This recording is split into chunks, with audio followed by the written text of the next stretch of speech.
Well, breaking this afternoon, the Monetary Policy Committee of the Bank of Ghana has increased the policy rate by 250 basis points to 24.5%.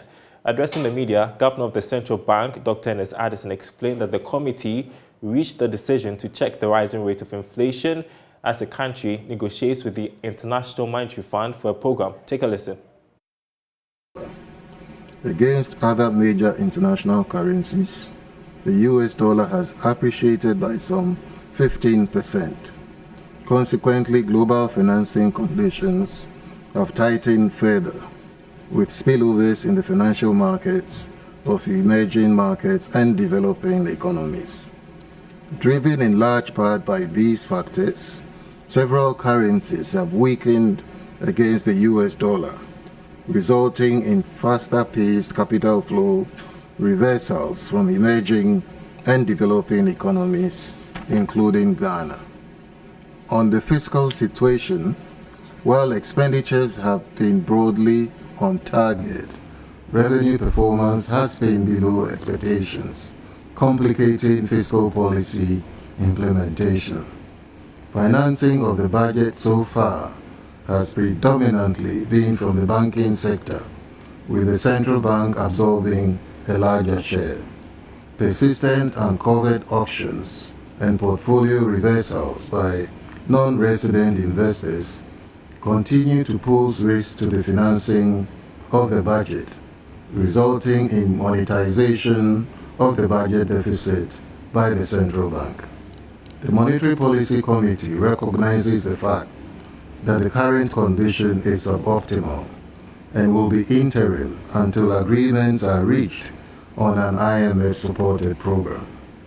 The committee assesses that the engagement with the IMF has been positive, and early conclusion of program discussions will help re-anchor stability.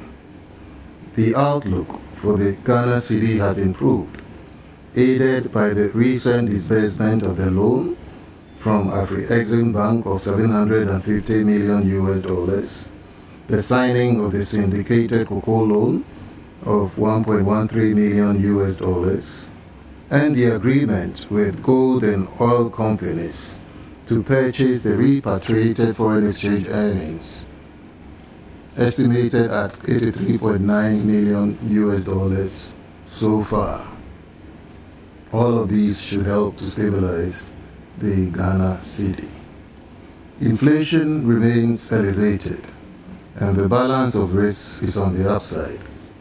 Although the forecasts are for monthly inflation to continue to slow down, the risks are on the upside, emanating largely from the pass-through effects of the currency depreciation, the recent upward adjustment in utility tariffs, and rising inflation expectations.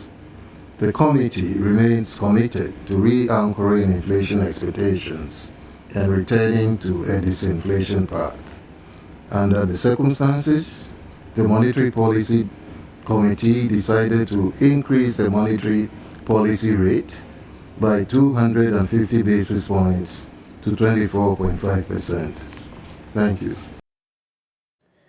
That announcement right there, the Central Bank Governor, Dr. Ernest Addison, announcing a 250 basis point increase in the policy rate, so now hitting 24.5%. We'll get reaction from the business community. We have on standby Mark Bedu-Abuaje, who is Chief Executive of the Ghana National Chamber of Commerce and Industry. But first, Yaolato, his partner Deloitte Ghana, joins us to make sense of this latest announcement.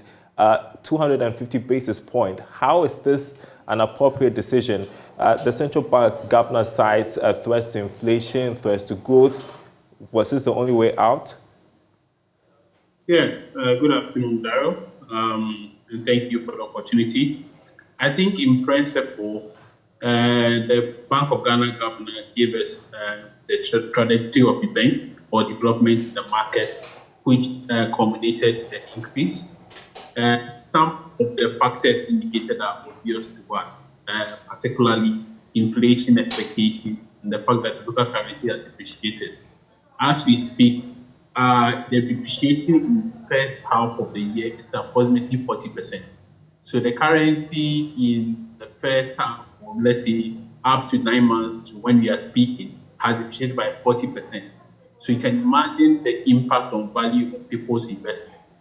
So we must commend the Monetary Policy Committee, the central bank, for their regular updates. And I think that is what we expect to happen in an economy that's going through the challenges that we are currently going through, where we are witnessing downgrades. You expect the managers of the economy to give regular updates on comprehensive plan and program that we are using to address the problem. And I think we should commend the central bank and the Monetary Policy Committee for their regular updates. I think that's what we need now, because when the international market is picking on reports by credit rating agencies and there's no response from the government or the managers of the economy, it continues to exacerbate the situation. That said, I think what the central bank and the Monetary Policy Committee is trying to address is the disproportionate rate, as we are seeing. So currently, inflation at 3.9% from the Ghana Fiscal Service. So if inflation at 3.9% and treasury rate from the, as indicated by the Bank of Ghana, is 29.7%, there is a 4 percentage point difference where you are telling investors that if you invest, or those who have invested in short-term securities, the return on your investment is negative, because by the time you cash out your return, inflation is 4% more than the return on your investment.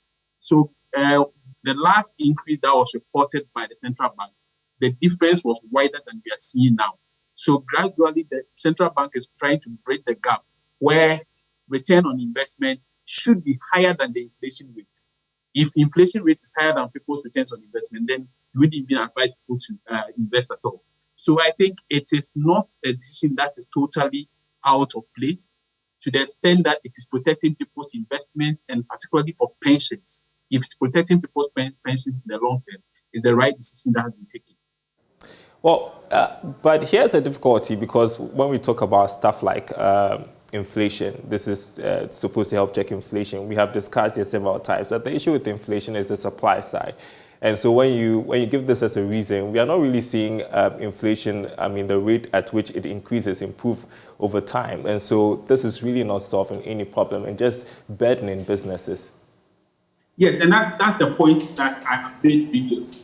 And I think others have agreed in the past that the inflation that we are seeing now, even the central bank have not admitted that the inflation we are seeing now is driven by what? The pass-through effect of depreciation of the local currency, increase in utility prices. So as the international oil market prices are increasing, you will also have the pass-through effect of increase in transportation costs and increase in fuel costs. So these factors are beyond the control of the Monetary Policy Committee and even the managers of the monetary sector. So what we expect to happen is that the fiscal sector too should respond in as much as the monetary policy is responding or committee is responding. So we are not seeing a lot of activities in the fiscal side that is trying to address the problem with inflation. So the inflation is driven by factors that's beyond hike in policy rate. So if you have inflation that's driven significantly by imported inflation, then you don't use the monetary policy or rate to address it. If you are using a monetary policy rate, what we are saying is that inflation expectation will increase in the long term, and this activity or this plan will be counterproductive unless there is a comprehensive response from the fiscal side. Some of these measures that are being implemented will only run in the short term, but they won't address inflation in the long term. You said earlier that you are congratulating the central bank for trying to correct, make some corrections over time. And I want to bring up this subject of the World Bank accusing the central bank of stalling over time to increase the policy rates, and that's why we are where we are currently. Yeah. Yes. So that's why I said that this, for the monetary policy or the monetary side of the economy, this is important because you are protecting people's investment and people's pensions. If we don't respond appropriately by increasing the policy rate to the extent that returns on investment, return on government security go past the inflation rate, what you are saying is that people should not invest. And people who have invested, particularly for pensioners, they are going to get negative return on their investment. So that issue must be addressed as quickly as possible. And that's what I see the monetary side of the economy doing. But on the other hand, we are not seeing a comprehensive plan from the fiscal side to address. The two must work hand in hand. So if we do not address the problem of increasing utility prices, petrol prices are going up, we are going to have increase in water and electricity, and we are also seeing the pass-through effect of depreciating local currency. And these things are not addressed by the fiscal side or managers to the fiscal side of the economy. In the long term, this policy that we are implementing will be counterproductive because inflation will still be elevated. And that was pointed out by the Monetary Policy Committee report that inflation continues or remains elevated in spite of the measures that they are putting in place. Okay, I've asked my producers to get me the central bank governor's response to that question from my colleague George Afia. I'm told we have it right now, where it was asked particularly about the World Bank's assertions. Take a listen.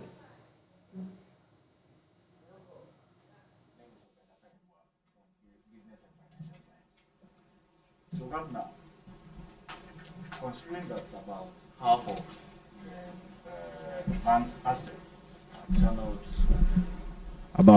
the bank's assets are channeled, into government short-term bills, and with debt levels hitting unsustainable levels, sparking fears that government may even default in its short-term bills. Do you think that we have a safe banking sector, considering that background?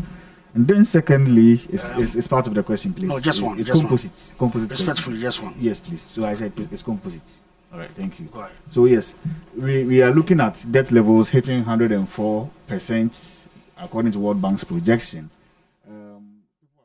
We are going to hear the central bank governor's response to this in a moment, but stand by for me. I want to bring in Magbedu Abuaje, who is a chief executive of the National Chamber of Commerce and Industry, to pick his reaction to this. I'm sure the guys in the business community think that this is crazy. I want to pick your thoughts in a moment, but let's listen to the central bank governor. Actions in policy rate at the time that, you're having all these global shocks and high inflation has led to a very sharp collapse of currency in Turkey, the Turkish lira, and a large capital outflow from their economy. So that's what the wrong policy does. You're going to see yourself with more inflation, you're going to see yourself with a larger capital outflow, and eventually that is also going to collapse your growth. So I think that kind of innovation, we don't want to experiment with it. The kind of innovation that we are doing right now has to do with the earlier issue of the gold purchases and the gold purchasing program that the central bank has put into place. You'll recollect that we started this almost a year ago, and I think that we are making progress. We were initially buying from the Newmonts and the more established gold firms, and those ones are refined outside already, so it was quite straightforward. But we are also dealing with PMMC and exporting Dory gold, which would eventually be refined. So I think that the central bank, under the circumstances, has been very innovative in our dealing with the circumstances under which we find ourselves. Capping fuel prices is not an innovation. In fact, it's a wrong policy when you have fuel prices rising. So that's the central bank governor saying that we've been very innovative in dealing with the issues concerning policy rate hikes. Magbedu Abuaje is chief executive of the Ghana National Chamber of Commerce and Industry. The central bank thinks it has done well over the years. This is a prudent decision to make. I'm not too sure if the business committee agrees. What's your reaction to the 250 basis point increment in the policy rate? Well, I think it's sad and unfortunate situation in the business community.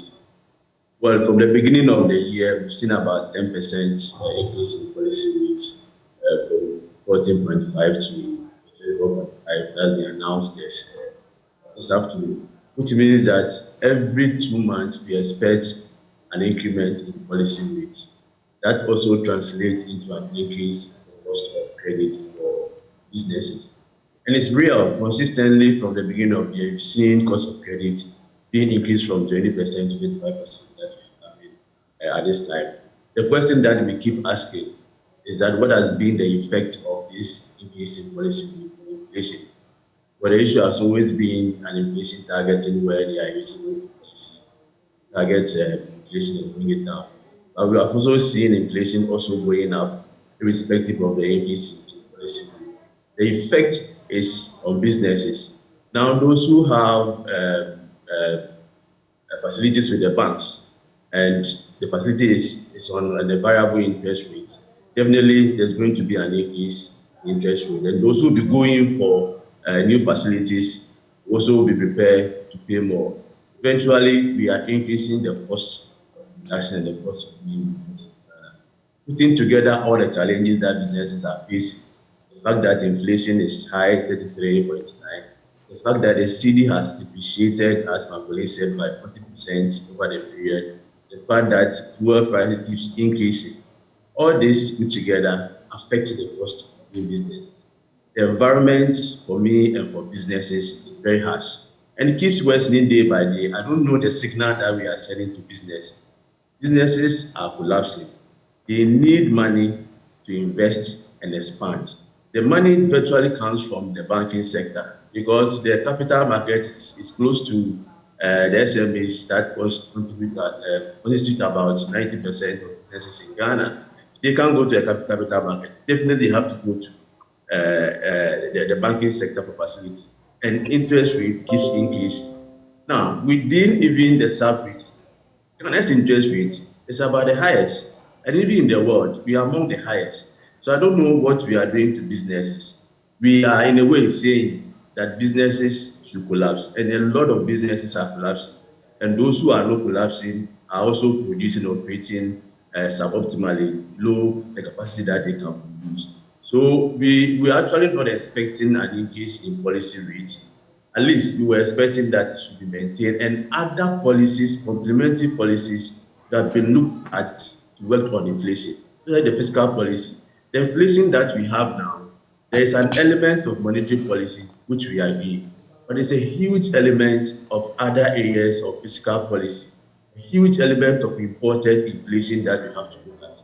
Where is the complementarity between the fiscal and monetary policy?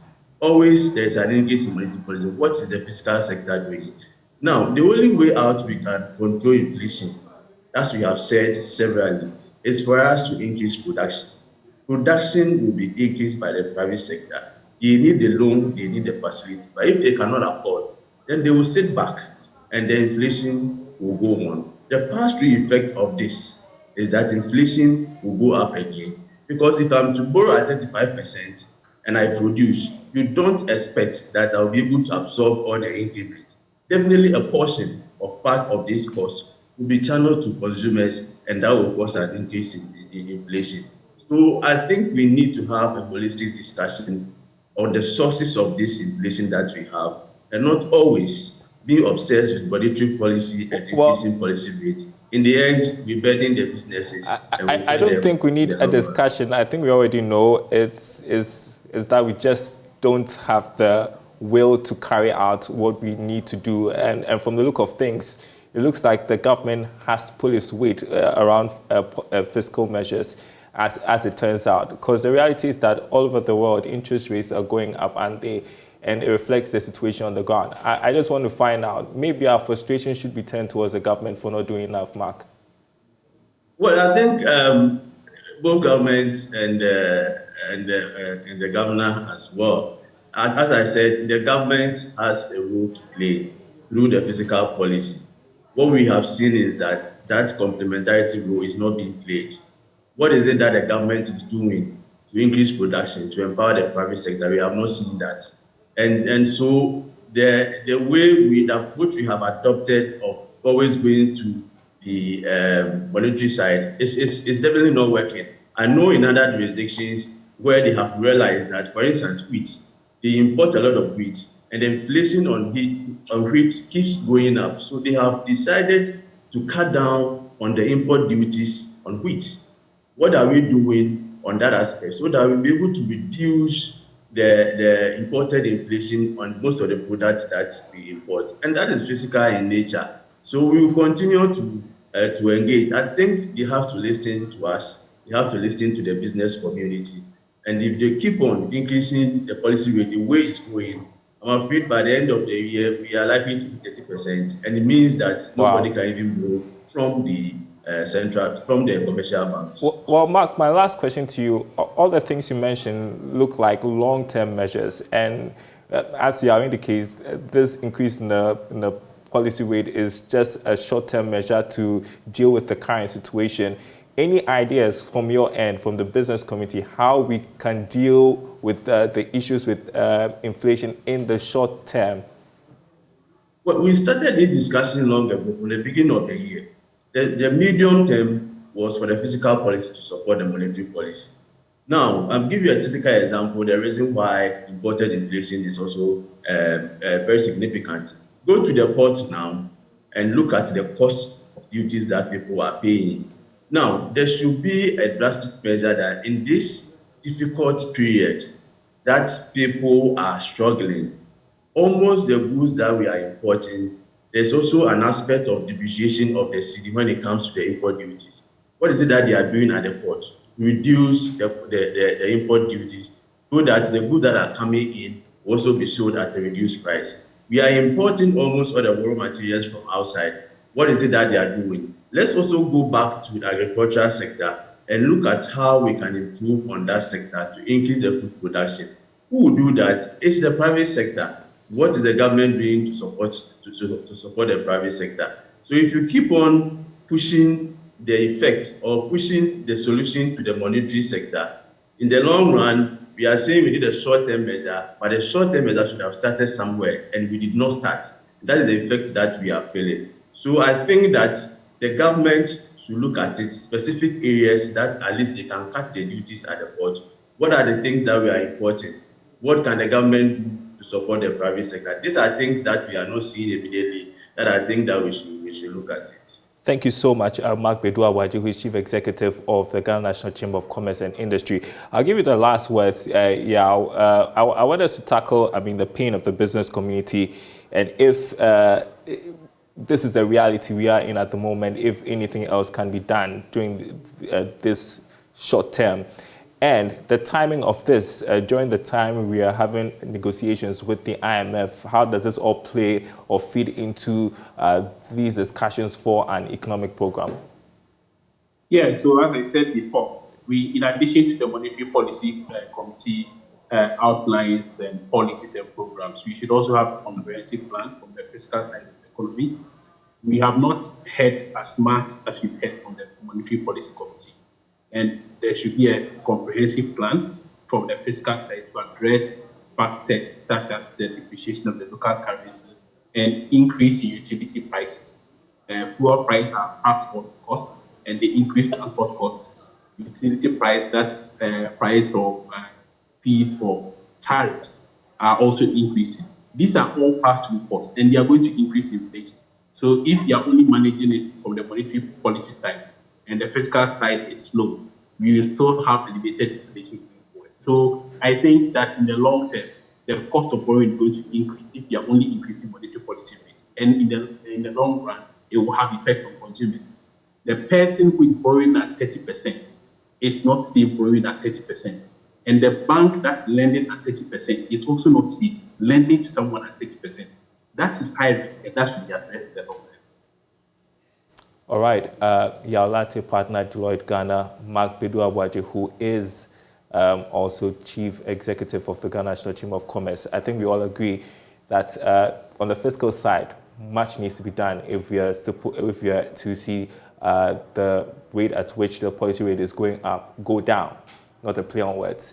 Well, final one, the Finance Minister, Ken Ofori-Atta, is optimistic the country will get approval from the International Monetary Fund for an economic program before the end of the year. According to him, he and his team will this weekend travel to the US for 2 weeks to continue negotiations with the fund.